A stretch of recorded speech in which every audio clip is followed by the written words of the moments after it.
पवित्र श्रीमद् भागवत गीता, पवित्र चारों वेद, पवित्र कुरान शरीफ, पवित्र बाइबल, पवित्र गुरु ग्रंथ साहिब, पवित्र कबीर साहिब की वाणी में छुपे हुए गूढ़ रहस्य अर्थात तत्व को जानने के लिए कृपया अवश्य सुनिए जगत गुरु तत्वदर्शी संत रामपाल जी महाराज के मंगल प्रवचन।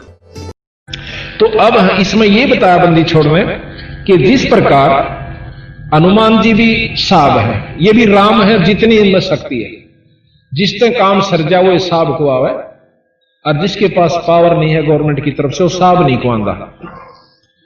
उसको आम व्यक्ति चाहे वो कितना भी सेठ कह देंगे, भाई और के में कह लेंगे, परंतु उसने साब नहीं कह सकते।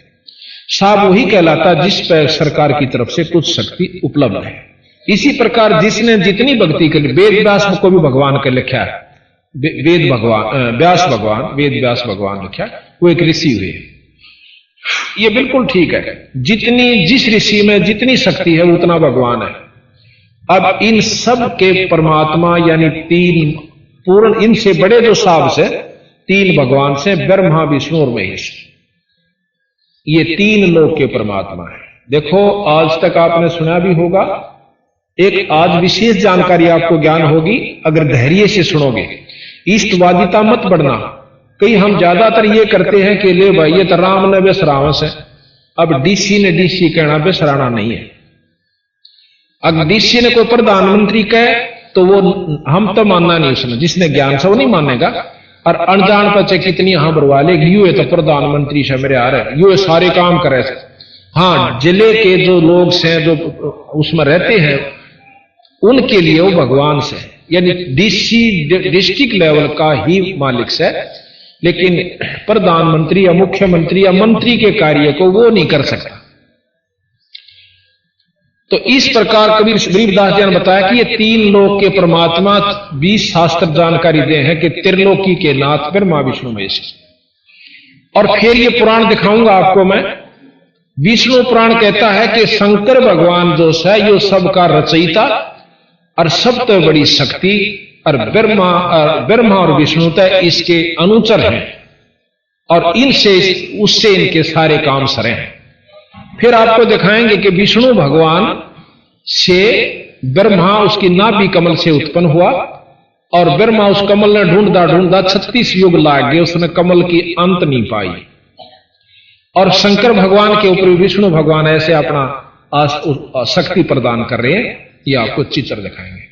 तो इन शास्त्रों को, इन पुराणों को पढ़ के कोई भी अपनी आत्मा उत्थान नहीं कर सकता, क्योंकि एक शास्त्र दूसरे को फेल करे। और फिर थोड़ी सी देर में उसी पुराण में लिख रखा कि ये तीन लोक के भगवान से।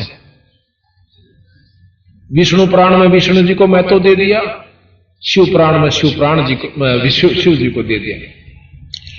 या तो ये तीन, फिर आखिर में जो कहें यही ब्रह्म है, यही पूर्ण ब्रह्म है। जीव रूप में तो हम भी ब्रह्म है, और कुत्ता और गधा भी ब्रह्म है, जैसे अभी आपको व्याख्या दी। लेकिन जहां ब्रह्म की स्थिति आओगी वहां ब्रह्म ब्रह्म ही है। राजा भी व्यक्ति होता है, राजा व्यक्ति होता है, परंतु आम व्यक्ति राजा नहीं हो सकता। वो शक्ति, वो सुख सुविधा उसको नहीं होगी। तो इसी प्रकार गरीबदास जी और कबीर साहब ने हमें ये जानकारी देने की कोशिश की कि भाई ये बहुत बड़ा उलझेड़ा इन शास्त्रों ने कर दिया, उलझेड़ा नहीं था। अब डीसी ने आज हमें जानकारी होगी, क्योंकि हम पहले गुलाम थे अपना हिंदुस्तान, और अविद्या ज्यादा थी, भयभीत इतने कर रखे थे कि सरेआम बांध के घोड़ा पर घसीट लिए जाया करते थे। थोड़ी सी सजा का ज्यादा सजा दिया करते, थोड़ी सी अवगुण अपराध की थी। तो हम इतने भयभीत थे।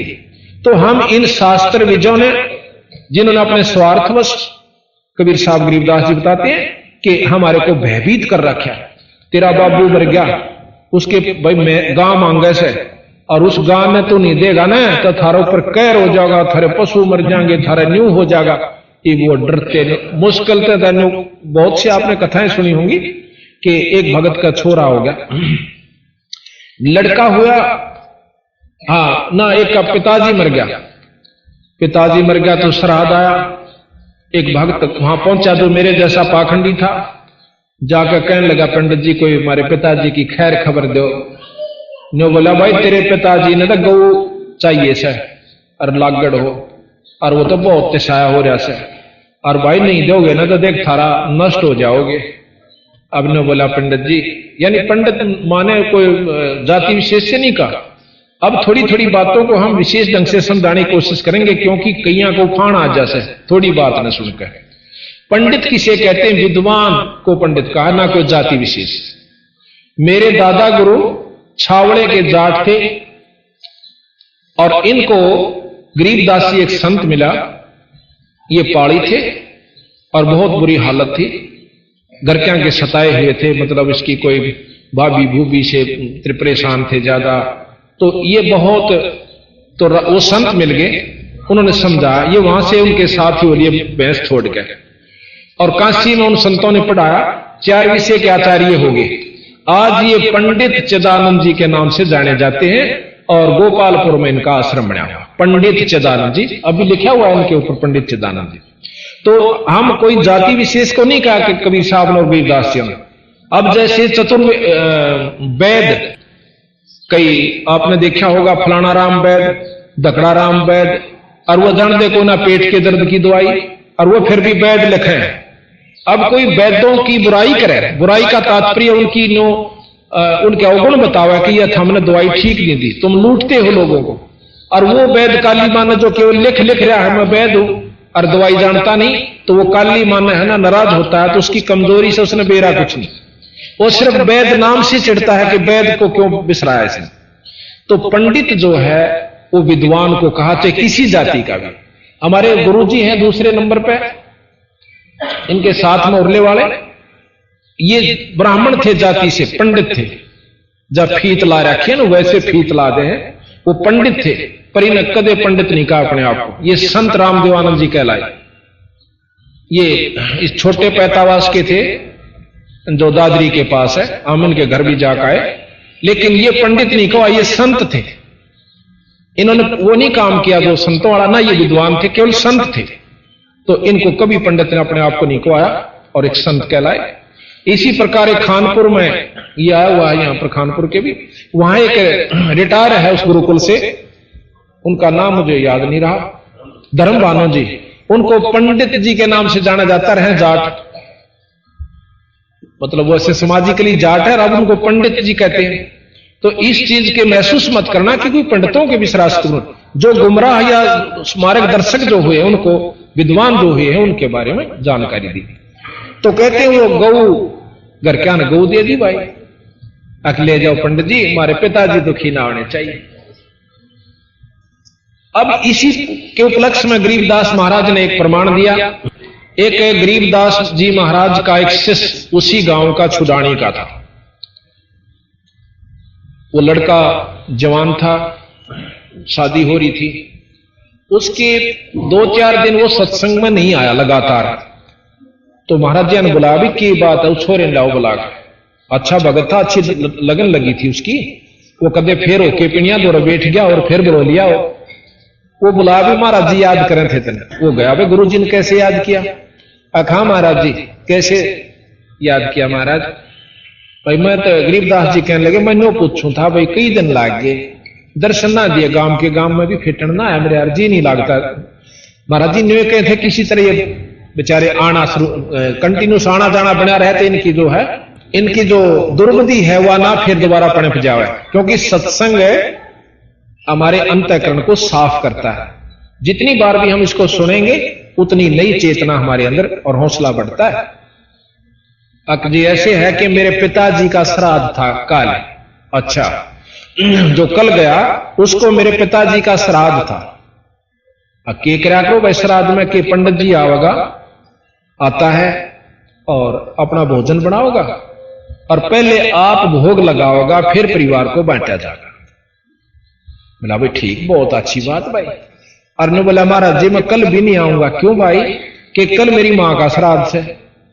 बोला अच्छा, पर एक काम करिए भाई कि मैं हमने भी खवा दे, खीर ख्यार बना दोगे? अखा जी खीर बनावांगे, थोड़ी सी मेरे खातिर भी ले आइए। अख ले आऊंगा महाराज जी, या कौन सी बात है, जरूर ले आऊंगा। नो करिए 2 आंख ले आइए। अच्छा 2 आंख ले आऊंगा। जब पंडित जी ने अगले दिन सारा काम कर लिया, भोजन भी पा लिया, सबको खिला भी दिया, अपने मंत्र उच्चारण सारे कर लिए और फिर ये कहा कि तेरे पिताजी भी 1 साल के लिए तृप्त हो चुके हैं, अब उनको भूख नहीं लगेगी, प्यास नहीं लगेगी, क्योंकि मैंने भोजन पा लिया। तो ठीक से वो 2 व्यक्तियां की रोटी खीर लेके और बंदी छोड़ के पास आ गया वो छोरा ने। बोला महाराज जी रोटी ले आजा भाई, खेत में चालांगे। उन्हें सोचे कोई काम कर रहे होंगे मजदूर, उन्हें रोटी देने खातिर जानते होंगे, उन्हीं के खेत में चला गया, ले गए बंदी छोड़। और वहां एक जोड़ी ही बनी हुई थी चारों तरफ, जैसे झाड़ बोझ खड़े हो जाते हैं एक तालाब लेट के अंदर। उस जोड़ी से 1 किला की दूरी पर महाराज बैठ जाते हैं और वहां से आवाज देते हैं उसके पिता तथा माता का नाम लेकर कि भाई फलाने और फलानी आप रोटी खा लो, थारा लड़का भोजन लेकर आया। और वो छोरा ने सोचा मेरे माँ बाबू का नाम ले आड़े कितना आगे हुआ। पंडित जी तो कहता स्वर्ग में जा रहे हैं उधर।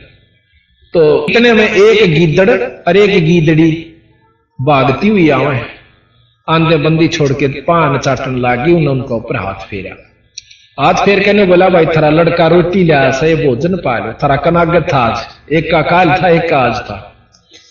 ये वो दोनों ने रोटी नो इसी खा ली, जो अगर कुत्ता भूखा हो ना देखा हो को रोटी गिर दे ऊपर तय गलप लिया करे नो मुंह वाले, इतने ढंग से सैड देसी खा गए। और फिर भी नो देखे दानू और मिल जाए तो और भी खा ला। तो बंदी छोड़ गरीबदास जी कहने लगे रे भले मानस नो कह था तेरे पंडित जी ने खाए पाछे तेरे पिताजी तृप्त हो गए 1 साल के लिए, यू तेरा बाबू रिया तेरी मां मान चाहे मत मान। नो बोला जी भी कसर रहेगी, ये भी गुंजाइश रहेगी ना मानने की, पर महाराज जी बीमारी या सब मैं मान लो तो घर के लाठी ठा ले, यानी मेरे के लिए कोई नहीं बसांदा या बेगन तो वारी छूटेगा। नो बोला तो ढीला पड़े, अब ठीक से आगे से महाराज मैं नहीं करूंगा। तो इस प्रकार हम अज्ञानतावश, और आपको प्रमाण देता हूं मेरे गुरुजी अभी 26 जनवरी 96 को उन्होंने शरीर त्यागा, 124 साल के हो गए। उससे पहले ये मेरे ख्याल में दिसंबर की बात से नवंबर में अपने घर 45 चले गए। वह कह रहे थे कि ये लगभग 100 साल के बाद आए हैं अपने घर ने, 100 वर्ष के बाद गए, 15-16 साल के निकल गए थे। और पिछले साल ये भी गए थे एक बार महीने, मतलब 5-6 महीने पहले गए थे। तो हम वहां चले गए इनके पास। तो इनकी भाभी जी वह थी, भाभी जी जो लगभग 90 से भी 92-93 साल की हो रही थी। वानो बोली जी ये 12-13-15-16 साल के चले गए, 2 लड़के थे।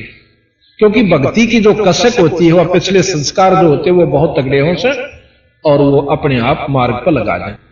तो इन्होंने क्या करा कि कहीं उनके खेत खात पड़े थे, ऊड़ कपड़े काट के घेर वो पाड़ गए कति कपड़ा नहीं हो, और आप भागे जंगल में।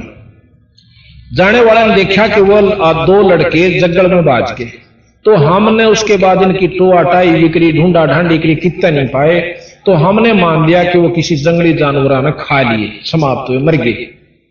मैं नो कहती 90 साल की होली, 12-13 साल की मैं ब्याही भी आ गई थी, 92 साल की होगी, यानी 80 साल हो गए मैंने इनके 5 लत्ते काटा कर, इनका कनागत काटा करती, और 5 लत्ते पंडित जी दिया करती।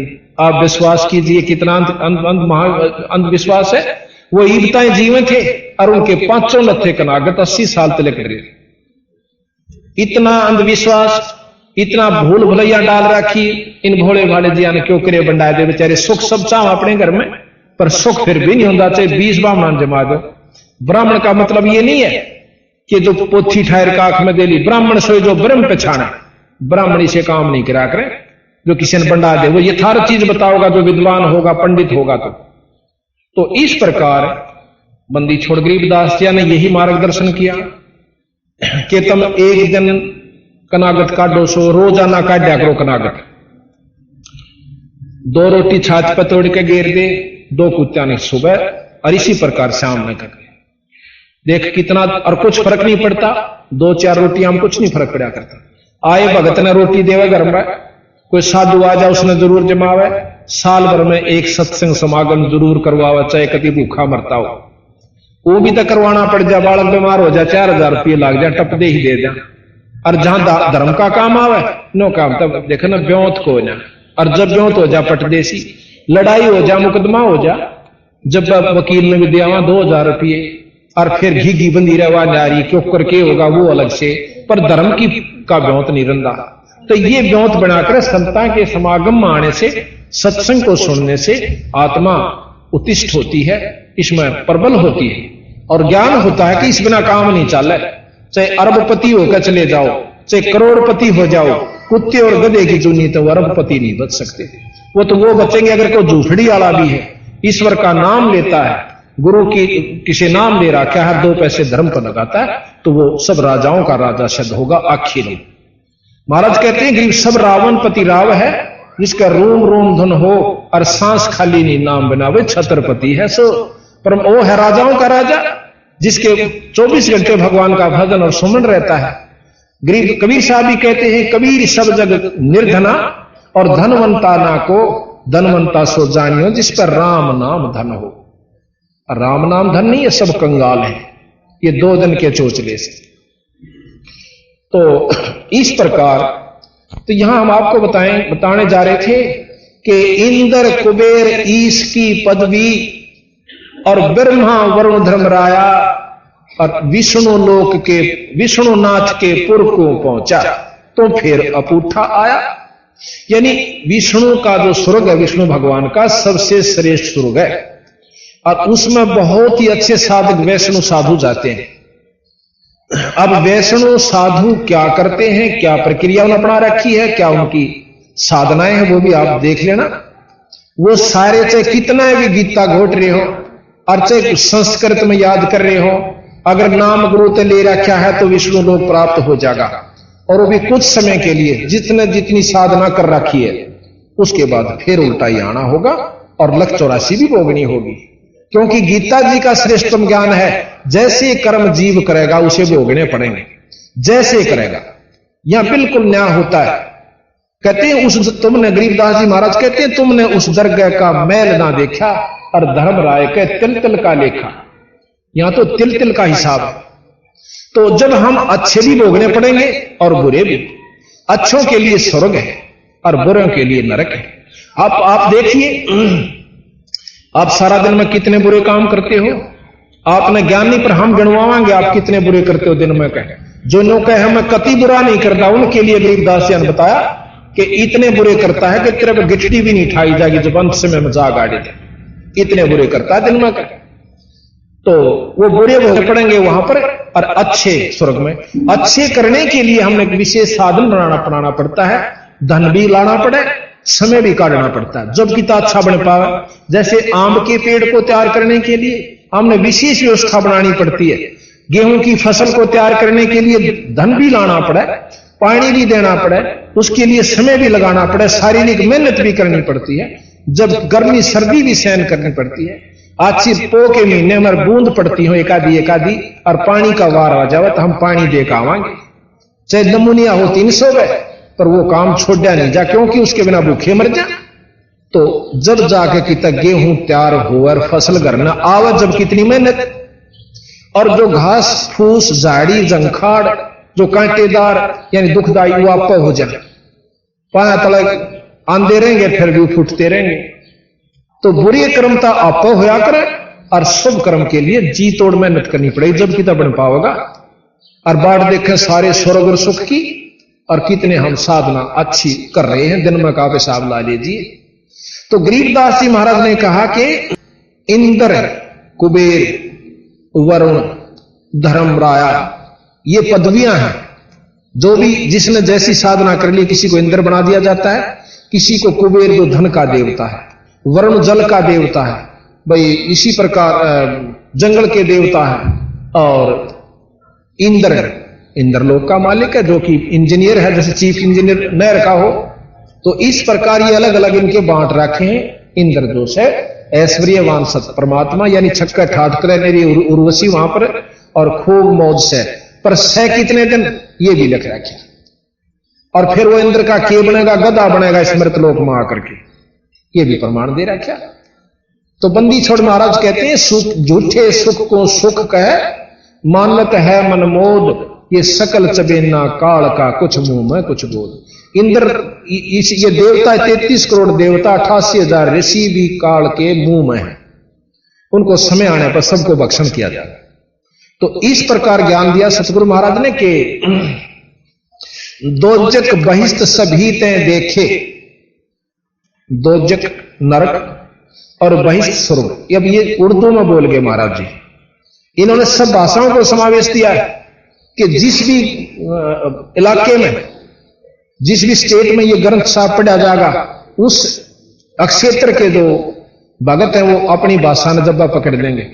वही बात अपनी जाटू भाषा में भी लिख रखी है और संस्कृत में भी लिख रखी है। 4 वेद 60 शास्त्र 6 ये संस्कृत का शब्द है।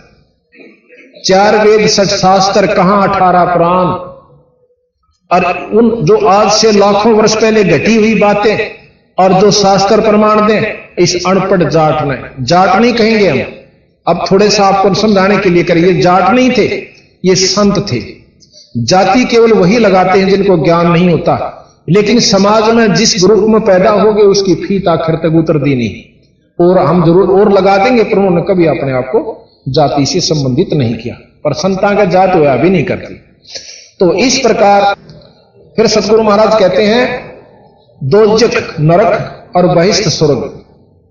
दोजक बहिष्ठ सभी ते देखे राजपाट के रसिया, और भाई त्रिलोकी से तरपत नाही यो मन भोगी खसिया। ये मन 3 लोक भी अगर इस जीव को दे दिए जा तो भी इसका सबर नहीं होता। भाई एमएलए पहले तो कोशिश कर है कि एमएलए बन जाऊं, बस घनी सी कोई ना इच्छा। एमएलए बने बाचा फिर तगड़मबाजी देखा, मंत्री का सूत बैठ जाता घना बढ़िया, और मंत्री भी बन जाता फिर टांग लाओगा तले तले जहां पर मुख्यमंत्री सूत बैठ जाता घना काम में, और मुख्यमंत्री बन जाता फिर सोचा प्रधानमंत्री पर जाऊं जबकि मैं और मौज हो है। प्रधानमंत्री भी बन जाए तो फिर दूसरे विदेशों को लूटने की सोचा, जैसे राजा हुआ करते थे, राजा बन जाते, बैठते नया लड़का राजा राजगद्दी पे, नो सोचा करता कौन से हमला करूं ताकि उसने भी अड़क लो। तो बंदी छोड़ महाराज कहते हैं 3 लोक तो यो मन भर नहीं सकता, तीनों लोक भी इस जीव ने दे दे तो भी इसका पेटा नहीं भरे, और 3 लोक दे दिए भी जाएंगे फिर भी ये पशु तो नहीं जाएगा बिना एक सच्चे नाम के जात। दोजक भिष्ट सभी ते देखे राजपाट के रसिया, और 3 लोक से तरपत नाही यो मन भोगी खसिया। फिर क्या कहते हैं कि असंख जन्म तन मरत्या होगे जीवित क्यों ना मरे रे, और 12 मद महल मठ बोरे, भाई बहोर ना दे धरे। अब 12 शब्द संस्कृत का है, 12 यहां कहा कि असंख जन्म तन मरत्या होगे। क्या कितनी बार जैसे शुरू में बताया था कि असंख जन्म तन भरमत होगे, कुछ ना हाथ लग्या रे, कुकर शुकर खरबया बोरे कौआ हंस बुगारे।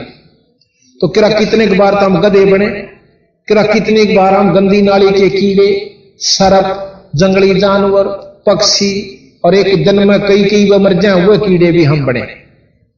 तो यहां कहा कि किरा कितनी बार मर लिया तू, एक बार जिंदा मर के देख। जीवित कैसे मरना है कि नाम ले गुरु ते, बीड़ी छोड़ दे, शराब, सुल्फा, मांस, और भाई किसी की निंदा चुगली, चोरी, रिश्वत, और अपने काम ने भी थोड़ा ढीला कर ले, इच्छाओं को मार। अब मन करे है कि क्या करेगा सत्संग में जाकर, अरे ठीक से अपना को पिक्चर देख लेंगे हाल में बैठ के, रही खई फिर को अपना ताश खेल लेंगे। तो वो जीवित नहीं मर रहे, जीवित ये मरे हैं जो आज सत्संग में आए हैं, अपने काम ने भी छोड़ के आए। और जितने भी हमारे उपदेशी हैं वो बीड़ी शराब मांस तंबाकू से कति दूर हैं, उनको उनसे नफरत हो चुकी है। पूर्ण रूप से ज्ञान हो जाए पाछे फिर उसका रूह नहीं कराया करते। तो आज आप जीवित मर के आए हो यहां पर, इसका नाम जिंदा मरना। अपनी इच्छाओं को कम करना, ये जिंदा मरना होता है। वो दूसरी बात है कौन कितना मर चुका है, धीरे धीरे मर जाओगे। मरने का तात्पर्य इच्छाएं खत्म हो जाएंगी, मरे पाछे जिंदा होया करे जीव। जैसे गेहूं है, गेहूं को कोई भी बीज है धरती में दाब दिया जाएगा, वो गलेगा, वो गलता नहीं, वो फिर उसमें गिराना कितने के लेकर आओगे। इसी प्रकार समाज की नजरों में आप चोचले नहीं करोगे तो समाज में पसंद नहीं आओगे। आप लोग कहेंगे तुम्हें बेकार सा आदमी से, पर बेकार होकर ही उभरे हैं जो भी उभरे आज तक। किसी संत ने देख लो, तो हमने यही देखना है कि समाज को नहीं देखना, हमने अपने भविष्य को देखना है, आने वाले समय को देखना। तो यहां का गरीबदासियों ने कि असंख्य जन्म तन मरत्या होगे जीवित क्यों ना मरे रे। भाई द्वादश मध्य, द्वादश 12 महल मठ बोरे बहुर ना दे रहे। यहां द्वादश का मतलब है 12 प्राण है, पान अपान समान वियान विद्यान, इस प्रकार की 12 प्राण है। हमारी वायु है जो अपने अपना काम स्थान स्थान पर कर रही है, और इन 12 प्राणों के बीच में यानी वो आत्मा है। और उस आत्मा का जब हम निरीक्षण अपना आत्म स्वरूप देखेंगे, जब हम ईश्वरीय जो शक्ति का अपने अंदर संचरण करेंगे, और जब हमारे अंदर ईश्वरीय शक्ति संचरण हो जाएगी तो हम ईश्वर रूप हो जाएंगे। जब हम पीयू बनेंगे, गरीबदास जी महाराज कहते हैं कि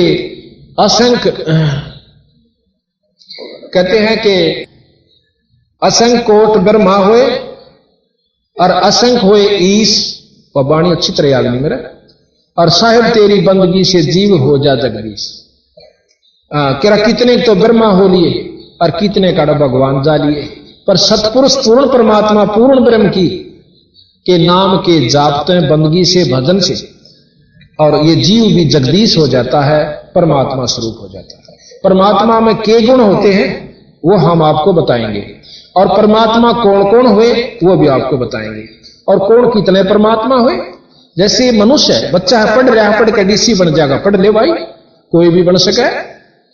तो इसी प्रकार जिसने नो कहा कि ना भाई डीसी तक कोई का दाय बना कर, वह चीज अलग से उसके लेवल का और अफसर बन जाएगा, वो सुविधा आपको प्राप्त हो सकती है किसी और अफसर से, यानी वो कार्य शुरू कर दे एक बार।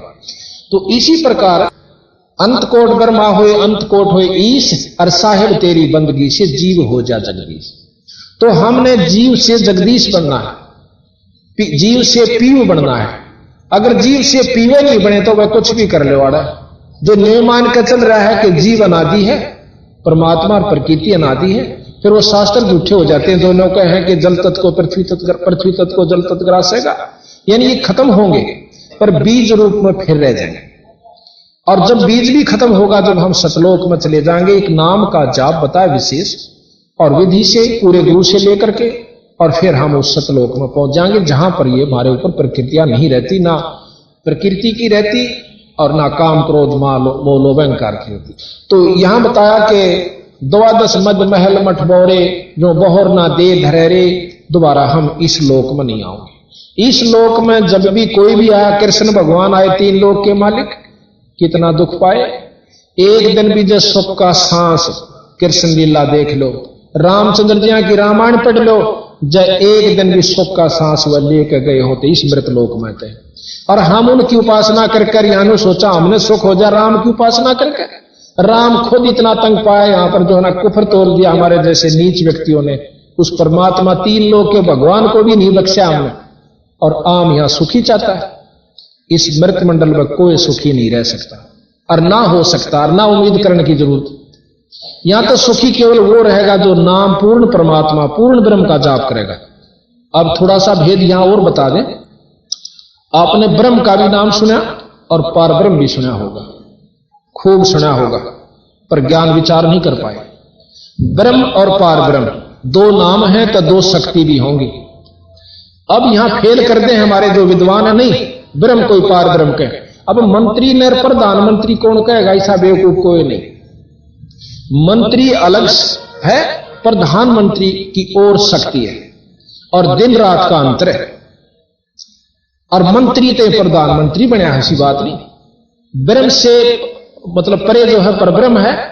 ब्रह्म की कुछ अपनी पावर्स न्यारी हो से, और पर ब्रह्म की ओर से। ब्रह्म यहां पर ज्योत निरंजन जिसका वेद वर्णन करते हैं, ब्रह्म तक का ज्ञान वेद देते हैं, और इससे ऊपर परब्रह्म है। परब्रह्म जिसको अवगत पुरुष कहते हैं, अक्षर पुरुष कहते हैं, और ब्रह्म परब्रह्म से ऊपर है पूर्ण ब्रह्म जिसको सतपुरुष कहते हैं। अब हमने ब्रह्म तक का भी पूर्ण साधना का ना बेरा इस तक कर लाभ होया करे। हमने ब्रह्म का भी पूर्ण ज्ञान नहीं है कि कैसे लाभ लेवा इस ब्रह्म से, और हमने पहुंचना पूर्ण ब्रह्म के पास। उस पूर्ण ब्रह्म की साधना से हम यहां से आण जान कर जन्म मरण तक बच सकते हैं। महर्षि दयानंद जी आज के युग में बहुत श्रेष्ठ विद्वान हुए और सबको मान्य हुए। उन्होंने भी ये लिखा है कि जीव अनादि है, ये अपने कर्म भोगता रहेगा, ये अमर नहीं हो सकता। एक ने प्रश्न कर रखा है, मैं सुनाऊंगा आपको, उनके सत्यार्थ प्रकाश मेरे पास रखा है, आपको पढ़ के सुनाऊंगा। किसी ने प्रश्न किया, वो उत्तर देते हैं अक भाई 4 मुक्ति मानी गई है। वो कहता कोई मुक्ति मुक्ति ना होती, जीव अपने करे हुए कर्म का भोग भोगता रहे, ना कोई स्वर्ग से, ना कोई नरक से, और ना कोई विष्णु है, ना कोई ब्रह्मा से, ना कोई और वहां परमात्मा की संज्ञा में रहते। जो जीव आड़े अपना चोले बदलता रहे है और अवाम घूमता रहे, ऐसे इसका कोई स्वर्ग नरक नहीं है, कोई सुख दुख नहीं है। तो इतना तो वह भी मानना है कि भाई ये जीव जन्म मरण के चक्कर में रहे जागा। और गरीबदास जी महाराज के जब यू इससे बीमारी में रहा तो फिर साधना की जरूरत पड़ेगी। साधना तो हम करनी चाहिए ना कि कतिये कबाड़ में नहीं आवे हम और जन्म मरण ते इच्छा छूट जाए, ये प्रमाण देते हैं। जब इस महापुरुष ने 4 वेद 6 शास्त्र 18 पुराण आप मिला लीजिए और 11 उपनिषद, एक अनपढ़ था, कति कलम उसका स्कूल के दौरे का भी नहीं गया, पहले स्कूल होते भी कहां थे। अच्छा, वो जब आज से लाखों वर्ष पहले कि जो कि तो महाभारत और रामायण को लिखते हैं और श्रुतियां का ज्ञान देते हैं, तो वो क्या कह सकते हैं हम उनको, वो परमात्मा थे।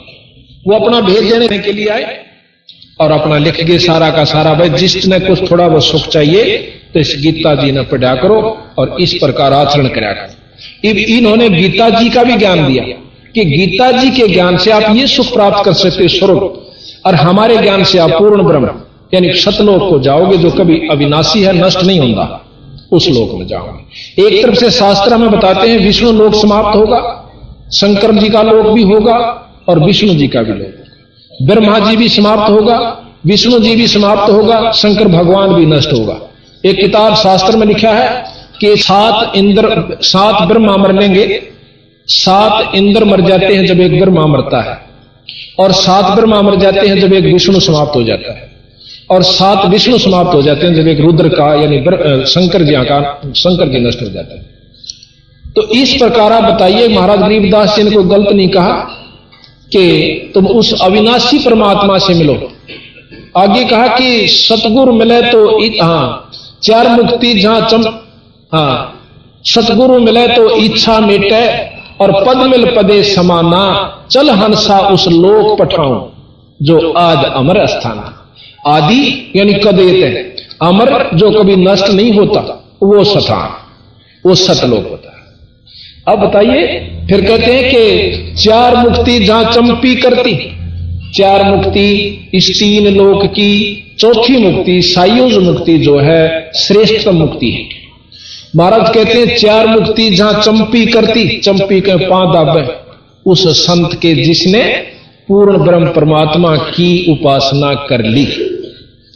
4 मुक्ति जहां चंपी करती, माया होरी दासी और दास गरीब अब है पद पर से वो मिले राम अविनाशी। अविनाशी परमात्मा का हमें जानकारी ज्ञान जब हो जाएगा तो तब हमें भक्ति की रुचि बनेगी। ईबता हमको तो माता के गीत गा रहे सा, और को रेख है जो है ना अपनी भाई की खेत में बना ली एक मंडी सी, और मारा पितर ना से देगा उड़ा गुलगुले चढ़ा का आकर और खा के कुत्ता उस गुलगुला ने उड़े मूत की धार मारा उसके ऊपर, और माता भी राजी है पितर भी खुश, फिर हुआ ठीक। तो हमने जो साधना अपना रखी है वो कति ओछे ढंग की अपना ली, और यही गरीबदास कबीर साहब महाराज ने कहना है कि इन साधनाओं से जो वस्तु तुम पाने के लिए शरीर धारण करके आए थे मनुष्य का, या उपलब्धि इन साधना से नहीं हो सकती। एक भाई ने प्रश्न किया कि मैंने उससे कहा कि ऐसे ऐसे हमने कोई चमत्कार बताया कि ऐसा हो गया, तो वो नौका लगाई ईब करके दिखा दे। अब वही बात कोई नौका जींद में राम वर्षा जेठ में, हर को रो तकाड़ा नौका 8 वर्षा के दिखा दे, तो ना तुम्हारा बरसाना हाथ में, पर न्यों जरूर बता दें कि उड़ा वर्ष रहा ना तसलियत तो चाल दिखा दें, क्यों वर्षे पाछे कुछ तो आकरण होया करे, बड़ा वर्षा होगा बारिश भी पाओगी, पानी सूख भी गया होगा तो गिल्लापन जरूर पाओगा। और भाई सूख भी गया होगा तो फिर 10 आदमी गवाह जरूर पाओगे, बराम बरसात बारिश हुई थी। नो ना मतलब जब मानो जब रोहतक में बरस ले, यू तो एक बड़ा रोड़ा है, ये और तक किसी का सैनिक फिर सागर फिर दिखा दे। तो इसी प्रकार उन्होंने बोला ये दिखा दे तो वो काम करके मैं बोला और बहुत नहीं से, पर जब उस स्थिति में हम आ जाएंगे जब वो बारिश हो जाएगी यानी वो काम हो जाएगा, तो थोड़ी सी देर में वो महर्षि दयानंद जियों के उपासक थे, यानी उनको मानते थे कि हम उनके सिद्धांतों को बहुत अच्छा मानते थे, अच्छे उनके सिद्धांत जहां तक थे बिल्कुल ठीक है। तो उन्होंने बोला आपने ज्ञान नहीं कि महर्षि दयानंद इतने योगी थे कि छत का शर ला दिया करते, नो उठ जाया करते थे समाधिस्थ होकर के और फिर वापस आ जाते थे। नो बोला फिर कोई कमी रह जाए उस संत में? मैं बोला कति कमी नहीं, पर अभी तुमने न्योना बेरा के इस साधन तय इस वस्तु को पा करके उसने लाभ क्यों हुआ होगा। एक प्रमाण मिलता है, सुखदेव ऋषि हुए इतने योगी थे कि अपनी इस योग साधना से शरीर को इतना साध लिया था कि उड़कर सह शरीर तीनों लोग काम घूमया करते थे। और गरीबदास जी महाराज कहते हैं वो स्वर्ग में बैठे हैं, और स्वर्ग की वो आपने परिभाषा सुने ली होगी, केस है स्वर्ग। महाराज के जटकुंडल ऊपर आसन है सतगुरु की सैल सुनो भाई, जहां ध्रुव पर लाद ना पहुंचे सुख देने मार्ग ना पाई। हम उस भेद को देन खातिर आए जो थारे शास्त्र अपने शास्त्र भी नहीं वहां पर पहुंच पा रहे। और किसी का ना यकीन हो तो देखो अपनी जो हम कहीं इस तरह करके देखो, कुछ दिन वह चीज उपलब्ध अपना दर्शन हो तो ठीक से, ना अपना फेर भाई जहां लग रही वहां लगे रही। ऐसा सतगुरु महाराज ने बताया, हमने करके देखा तो वह वस्तु हमें उपलब्ध हुई, और फिर हमने आगे अपनी जो बताने की और भक्तात्माओं को बताई, उनको जो उपलब्धि हुई आज उसका परिणाम आपके सामने है। बहुत कुछ इस बात को मानने को तैयार हो गए। तो यहां कहते हैं कि चार मुक्ति जहां चंपी करती माया होरी दासी, दास गरीब भय पद पर शव मिल राम अविनाशी। अब इस प्रकार का ज्ञान खुद कबीर साहब ने उन 10 साल के बच्चे का कहा गरीबदास जी का। अब गरीबदास जी बहुत उत्सुकता से सुन रहे, और बच्चे का लगन बहुत होया करे, और वो तो खुद परमात्मा स्वरूप थे, अंतःकरण बहुत उनका साफ था। तो कहने लगे महाराज जी इसका समाधान तो बताओ फिर भाई के बने।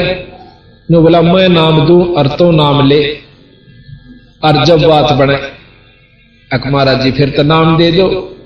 वो हाँ फिर कहा ना कि इस गऊ का दूध पीवाएंगे। नो बोला इस गऊ का दूध काट लिया उन्होंने। कैसे कि कबीर साहब ने उस बिना ब्याई हुई बच्ची के ऊपर हाथ धर दिया, उसमें तो अपने आप दूध निकलना शुरू हो गया। और बरोला ले जाया करते, बरोला का हरियाणा में जो शीत स्यात लस्सी वस्सी ले जाते हैं, छोटा मटका उसे वो धो धा रखा था, लस्सी लुस्सी पी कर रोटी राटी खा के खाने के बाद वो नीचे रख लिया। जब वो बरोला यानी वो पात्र छोटा सा भर गया तो अपने आप दूध बंद हो गया। कबीर साहब ने गरीबदास जी कहने लगे कबीर साहब को, लो महाराज जी दूध पी लो। महाराज जी कबीर साहब ने दूध पिया, कुछ बच गया। जो वहां बड़े बड़े पाड़ी थे, सियाने पाड़ी जो 30-30 40-40 साल के, उनको कबीर साहब कहने लगे ले भाई बच्चों तुम भी पी लो, पाड़ियो ग्वालो दूध पी लो। इन्होंने बोला इस पाप के दूध नाम कौन पीवे। महाराज जी ने बोले रे पाप का नाश है, ये तो अमृत दूध से, और बिना नए दूध हुई बाछड़ी मत तुम पुण्य लिख रहे हैं। बोला ना ना ना हम नहीं पीवा। वो तो चले गए दूर गाना का प्रियर। गरीबदास जी ने बोले मन ने दो महाराज। जब वो दूध दोनों ने पी लिया, फिर ये नाम दिया, और नाम दे करने बोले तो साधना करिए बेटा इसकी डट के, जो मैं बता चला हूं। नाम का जाप करिए तेरी अपने आप, और मेरी कृपा से तू वहां पहुंच सका। जो चीज तुमने ना दिखी वो दिखाऊंगा। तो ये महाराज इन विचारों को कर ही रहे थे, करते करते आंखें खुली, और इनकी जो आत्मा है कबीर साहब लेकर के इस स्वरूप को और सब लोगों को दिखाया। विष्णु लोक दिखाया, शंकर लोक दिखाया, इस ब्रह्मांड में शंकर लोक दिखाया, माता का लोक दिखाया अष्टंगी का शेरावाली का, और उसके बाद ब्रह्म का स्थिति बताई। जो निराकार कहते हैं जिस परमात्मा ब्रह्म को, वो आकार में दिखाया, आकार में दिखाया। निराकार तो उसके लिए जिसने ना देखा, उसकी शक्ति काम कर रही है। ज्योत निरंजन उसका नाम है और निरंजन लोक में रहता है, आकार रूप में रहता है, और वहां दिखा करके फिर उसको सतलोक में ले गए। ब्रह्म पार करके पार ब्रह्म का पार किया और फिर अपने लोक में ले गए। तो गरीबदास महाराज को ये सारी चीज दिखाते दिखाते 2-3 घंटे उनकी समाधि लग जाती। समाधि किस तरह लगती है? हम समाधि मानते हैं आंख मीच के और कई कई घंटे अभ्यास करें बैठ कर, नो 3-3 घंटे 4-4 घंटे, और एक भाई ने कहा हम 8 घंटे हो गए रोज अभ्यास करूं हूं और तड़े पे सोनो जासू यहां तक, बस इतनी उपलब्धि होती है। ये साधन, ये हठ योग है।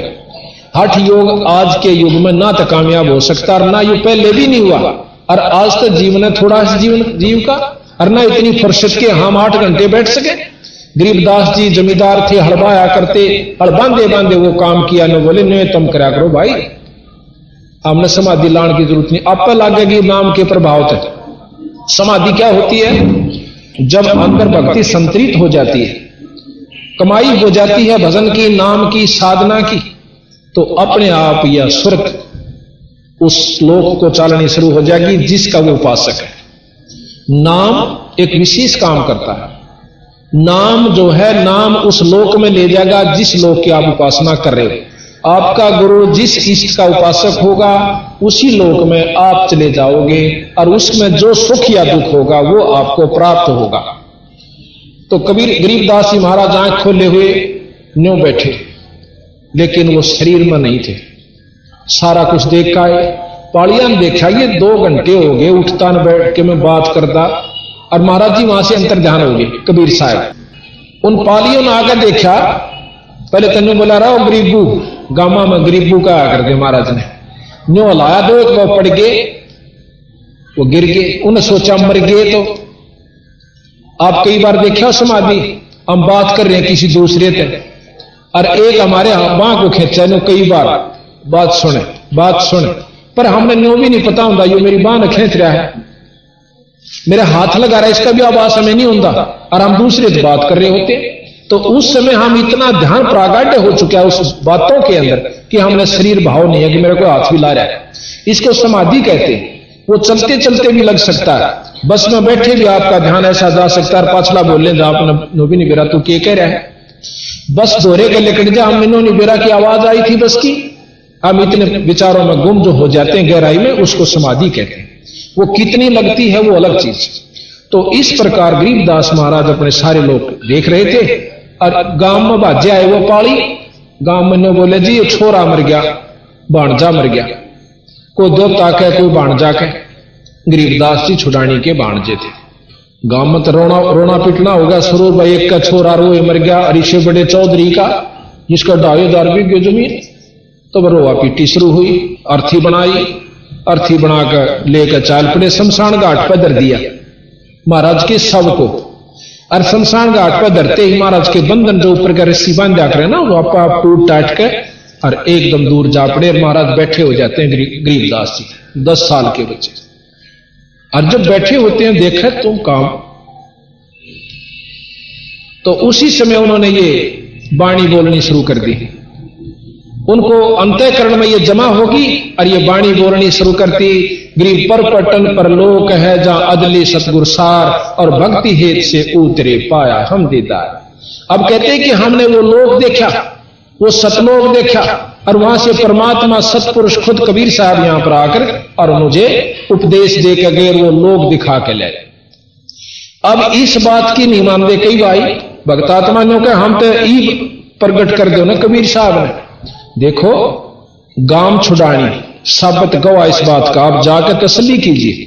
अभी आपको बताया था कि बारिश होगी हो, और 1 महीने पाछा कोई नौका एक फलाना दिन बारिश हुई थी, और वो नौका मैं इतना मानो करवा के दिखाओ नहीं, वहां के लोग जरूर बताओगे 1 महीना पहले आड़ा वर्षा था भाई, और जब 20 आदमी कहें तो वह सच्ची माननी पड़ेगी, चाहे वहां वर्षा हुआ दिखता भी नहीं, बारिश हुई नहीं दिखती हमने, तो वह माननी पड़ेगी, वह झूठ नहीं बोल रहे। साबत गांव में के शौक से झूठ बोलने का, और फिर ये प्रमाण देते अपनी वाणी में वो परमात्मा जिन्होंने 250 वर्ष पहले यूं लिख दिया था इस वाणी में कि इन राज्यों की रीत कहूं मैं तो से हंसा, और घर घर लोहा बर्तन धन और ना देखण में कंसा। गरीबदास जी महाराज ने 250 वर्ष पहले यूं कहा था कि घर घर लोह के बर्तन हो जाएंगे, कांसी नहीं रहेगी, कांसी का बर्तन नहीं रहेगा घर में देखने में भी। आज वो बात हो चुकी है और 10-20 साल में कांसी कति खत्म हो जाएगी। आज लोह के बर्तन स्टील के घर घर हो चुके हैं। तो उनकी ये बात सत्य, ये भी सत्य माननी पड़ेगी कि गिरि पर पट्टन पर लोक है जहां अदली सतगुर सार और भक्ति हेत से उतरे पाया हम दीदार। अब कहते हैं वो कौन आए कि अलल पंख अनुराग है सुन मंडल रखीर, दास गरीब उधारिया में सतगुरु मिले कबीर।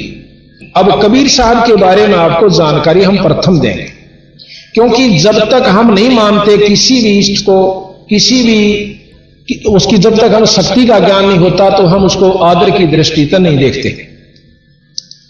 अब जैसे राम और कृष्ण जी के बारे में हमने रामलीलाएं पढ़ी और ऑर्डर लागे थे देखना, उनकी गांव गांव में रामलीला हुई, इतने महान 3 लोक के भगवान की उसने इतने शुभ काम किए और रामायण होने लगी तो हमारे अंतःकरण में परमात्मा की संज्ञा में राम और कृष्ण बिल्कुल अंतःकरण में जमा हुए। क्यों हुए?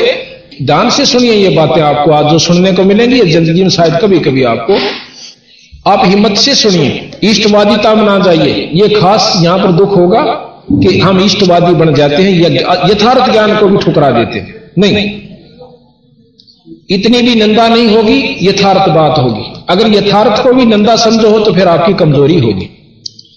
राम और कृष्ण भगवान 3 लोक के परमात्मा, इसमें कोई शक नहीं, बिल्कुल 3 लोक के मालिक हैं और 3 लोक में ये जो कर सकते हैं वो कर सकते हैं। डीसी जिले में जो कर सकता डीसी जिले का मालिक है और जो वो कर सकता वो ही कर सके, फालतू नहीं कर सकता। बेशक मालिक भी है पर जितने वो कर सकता अधिकार क्षेत्र उतने ही कर सके। मुख्यमंत्री जिले का मालिक है अपना इसका स्टेट का, राज्य का, और जितने उसके कार्य क्षेत्र अधिकार है वो ही कर सके। प्रधानमंत्री वाले काम मुख्यमंत्री नहीं कर सकता और डीसी भी नहीं कर सकता मुख्यमंत्री वाले, पर मालिक जरूर है। तो ये 3 लोक के परमात्मा ब्रह्मा विष्णु महेश, इनके अवतार राम और कृष्ण विष्णु जी के अवतार है। ठीक है, अब इनको भगवान की संज्ञा में हमने क्यों मान लिया? क्योंकि इनकी लीलाएं सुनी। राम को मारा, राम ने रावण को मारा, कुर्बान दिया भाई, और भी बहुत से चमत्कार करा, कितने बिना गिनती के। कृष्ण भगवान को ने कंस को मारा, ताम्रध्वज के लड़के, मोरध्वज के लड़के ताम्रध्वज को जिंदा करवा दिया काटने के बाद आरे से। ऐसी ऐसी हमने लीलाएं सुनी कि ये बिल्कुल परमात्मा थी। और उसको गोवर्धन पर्वत को उठा लिया था, कोई बिल्कुल उठा लिया, कोई इसमें वो बात नहीं। तो हमने उनको इसलिए भगवान माना कि उनमें ये गुण है, वो ये काम कर सकते हैं, उनमें इतनी शक्ति है, तो हमने उसको, और फिर शास्त्रों ने गवाही दी कि ये 3 लोक के परमात्मा है। तो हमने ये मानने पर, चाहे कोई ना माने जब भी है, और जो मानता है वो अच्छा आदमी है। तो ये 3 लोक के परमात्मा के गुण को हमने जान लिया। हम आज तक राम और कृष्ण तक कोई नहीं मिले हैं, आपा मत कोई सा भी राम और कृष्ण से नहीं मिल लिया, पर उसकी गुणों को, शास्त्रों के ज्ञान को, रोजमर्रा की जानकारी को हमारे अंदर विवश कर दिया। हमने इस बात को मानना पड़ा। अच्छा, दूसरी बात है, तो क्या हुआ कि हमने जितनी भी हमें जानकारी हुई वहीं तक हमें ज्ञान हुआ। और अब हम आपको ये बताएंगे कि परमात्मा की, जैसे अपने हिंदुस्तान सारी पृथ्वी का बहुत छोटी इकाई है। सारी पृथ्वी की हिंदुस्तान बहुत छोटी इकाई है, बहुत बड़ा। बाकी तो वर्ल्ड कितना रह गया? उस वर्ल्ड में, बाकी वर्ल्ड में कोई भी राम और कृष्ण को मानने वाला नहीं है। यह भी यथार्थ से सत्य है, कोई शक नहीं। अब ना मानते, क्यों ना मानते वो अलग चीज है। वो उनके ना मानने से ये 3 लोक के परमात्माओं की शक्ति कम नहीं होगी, ये ज्यों की त्यों रही और रहेगी। अब बात यह है कि हमारे हिंदुस्तान में भी मेरे ख्याल में तो 60% आदमी होंगे जो राम और कृष्ण भगवान को, विष्णु भगवान को, ब्रह्मा जी को परमात्मा की संज्ञा में मानते हैं। और भी बहुत से महर्षि हैं जो नो कहे हैं कि ये तो कोई थे ही नहीं। अभी आपको महर्षि दानव जी का आपको 4 प्रकार सुनाऊंगा। वो लोग कहें ये तो कुछ भी नहीं थे, ये तो एक जीव थे, राजा थे, और ये कोई शक्ति नहीं थी। नो तो राजा किसी ने मार दे, कूट दे, वो आप पर ठाडा होकर बोला अपनी महिमा करवा लिया कर। ऐसा भी हम नहीं कहेंगे, ऐसा कबीर साहब ने नहीं कहा। उन्होंने इस 3 लोक के भगवान जो के तो मान्य रहे। अब हम आपको अपने भगवान के बारे में बताएंगे। हमारा भगवान कबीर साहब और गरीबदास जी, जैसे विष्णु के अवतार राम और कृष्ण जी 3 लोक के परमात्मा के सत्य है, इसी प्रकार पूर्ण ब्रह्म सतपुरुष के अवतार कबीर साहब और गरीबदास जी, ये दोनों आए और ये चारों युगों में आए। कई भाइयों कहे कबीर तो काल पैदा हुआ 600 वर्ष पहले, तो सतयुग में कबीर का ज्ञान कहां था? ये उनका भूल से। कबीर साहब ने लिखा कि हम चारों युग में आए हैं। सतयुग में सतसुकृत नाम से, त्रेता में मुनिंदर नाम से, द्वापर में करुणामय नाम से, और कलयुग में मैं कबीर नाम से आया। महाराज कहते हैं, आप प्रमाण भी दें थोड़ा थोड़ा आपको। मंदोदरी जो रावण की रानी थी, उसके पास इतना ज्ञान कहां से आ गया? एक राक्षसों की नगरी में मुनिंदर नाम से कबीर साहब त्रेता युग में आए थे, ऋषि मुनिंदर नाम से।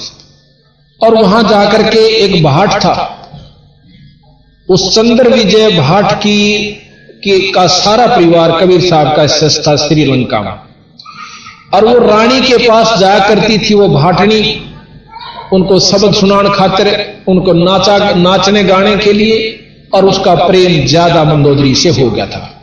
एक दिन मंदोदरी को उस भाटनी ने जो कबीर साहब यानी मुनिंदर साहब की बात सुनी सत्संग में, और वो जाकर बताई, बेबे बहन ऐसे ऐसे सुना, परमात्मा के नाम के बिना इस जीव का कितने ठिकाना नहीं से, ईश्वर का भजन करना चाहिए। ये 2 दिन का जीवन है, पता नहीं कितने अरबपति हो गए।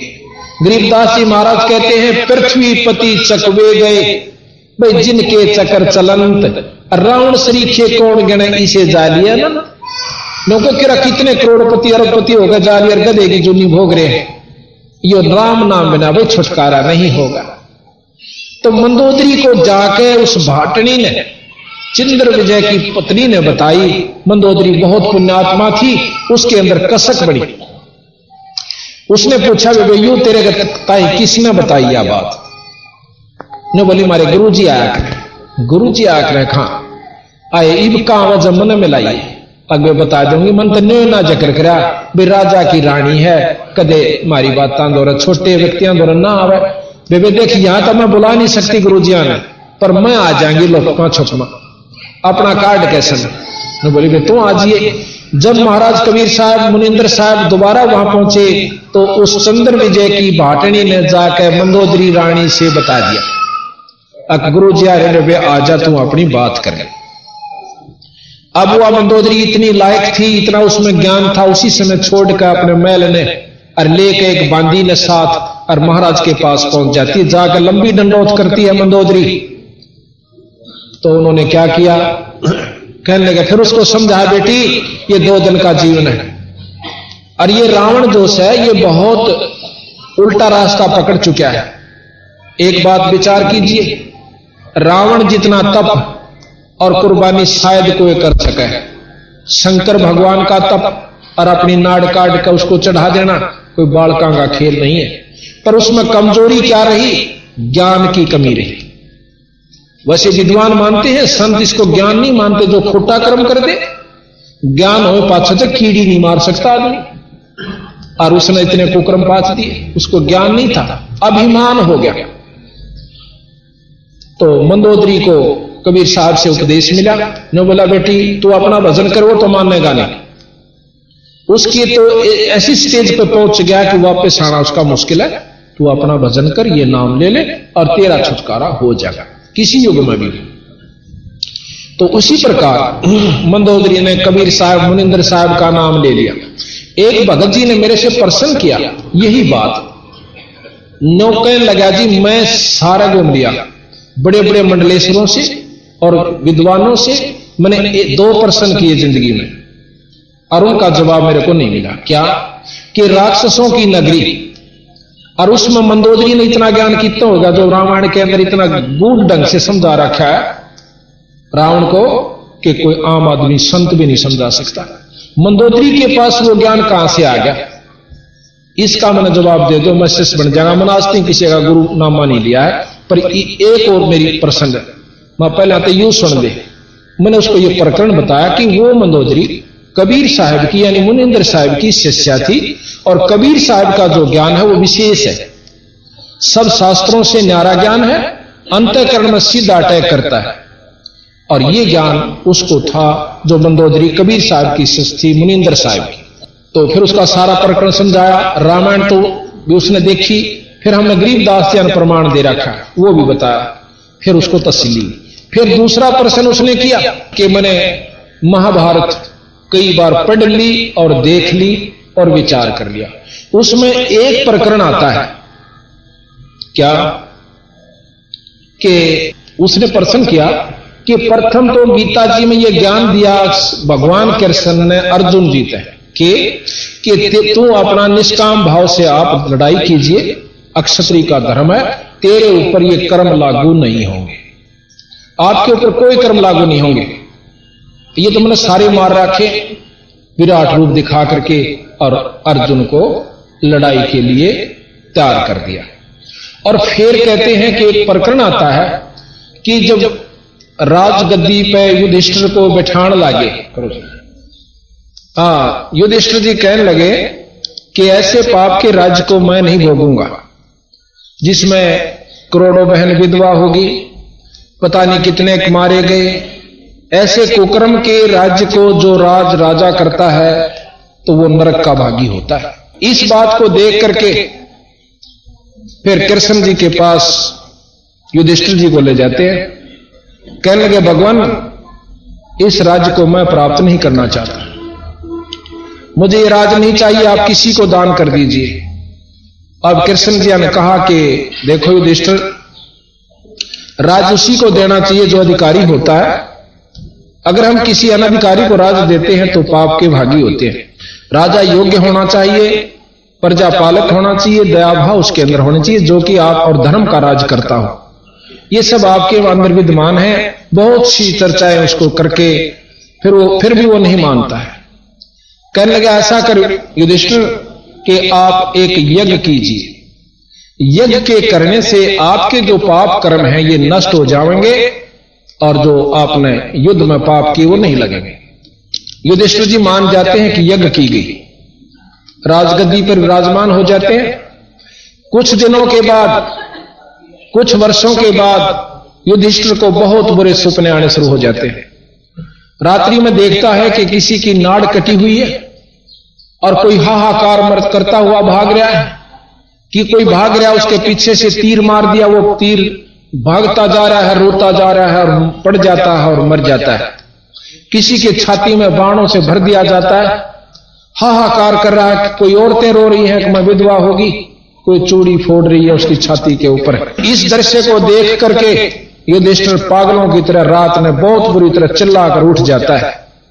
आसपास उसके भाई बहन जो भी होते थे वो देखते हैं, अक आपको क्या हो गया, नौकर भी परेशान हो जाते हैं।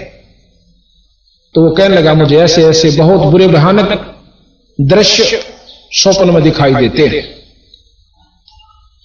इस बात के लिए वो फिर भगवान कृष्ण जी के पास जाते हैं कि भगवान मैं बहुत परेशान हो गया, ये क्या कारण है कि मुझे ऐसे स्वप्न दिखाई दे रहे।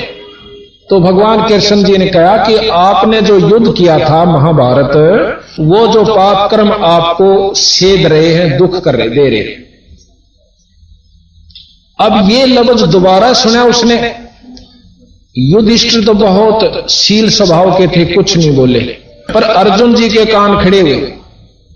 गरीबदास जी प्रमाण देते हैं, कबीर साहब ने प्रमाण दे रखा, पर अर्जुन नो नहीं बोला कि भाई युधिष्ठिर के मन में यह जावेगी कि मेरे सुख होने में यू भाई राजी नहीं टांग डावा, भाई मन चैन आ जा रात नहीं, यू युग नहीं करने देंदा नहीं। उसी समय अर्जुन ये कहने वाले थे कि भगवान आप कह रहे थे कि आपके ऊपर कोई पाप कर्म लागू नहीं होंगे, पर नहीं बोले। अश्वमेघ यज्ञ की तैयारी हुई। उस अश्वमेघ यज्ञ के अंदर कहते हैं बहुत जीव आकर जिमे, जिसमें महर्षि बहुत बड़े विद्वान 12 करोड़ पंडित विद्वान, एक से एक विद्वान। अब जाति को विद्वान पंडित नहीं कहा सतगुरु महाराज ने, गरीबदास जी ने। अर्ना जाति विद्वान पंडित होती। नकुल और सहदेव को भी विद्वान माना गया, पंडित में गिनती की गई है। नकुल और सहदेव जो युधिष्ठिर के भाई थे, उन दोनों को भी विद्वान पंडित माना गया, बहुत विद्वान थे वो दोनों के दोनों। तो नकुल और सहदेव के से विपर वशिष्ठ मुनि से और द्रोणाचार्य पता नहीं कितने और तीनों देवता ब्रह्मा विष्णु महेश ऋषि रूप में आकर उस यज्ञ में भोजन खाते हैं। उस यज्ञ की संपूर्णता सफलता का के लक्षण रखा था भगवान कृष्ण जी ने एक पंचजन्य शंख जिसके 5 मुंह थे, पंचायन भी कह सकते, और एक ऐसे सुसज्जित स्टेज के ऊपर अलग रख दिया कि जो भी यहां पर पूर्ण भक्ति शक्ति वाला संत या इष्ट इसमें भोजन खा जाएगा, इसमें प्रसाद पा जाएगा, यो शंख आपा बाज जाएगा, उसके ये लक्षण थे। तो वहां लिख रखा है उस महाभारत में भी, और गरीबदास जी और कबीर साहब भी प्रमाण देते हैं कि सभी ने भोजन पा लिया पर शंख नहीं बाजा। अब युधिष्ठिर परेशान हो जाता है, कहने लगे भगवान कृष्ण, और भगवान कृष्ण जी ने भी भोजन खा लिया, शंख नहीं बाजा। अब वो कहने लगा महाराज क्या त्रुटि रही हमारे से कि शंख नहीं बाजा? आपकी कोई त्रुटि नहीं, आपकी कोई त्रुटि नहीं रही। इस यज्ञ के अंदर कोई पूर्ण शक्ति संतरित संत नहीं है। अब युधिष्ठिर ने होता कि एक जी आप भी तो खा रहे हो।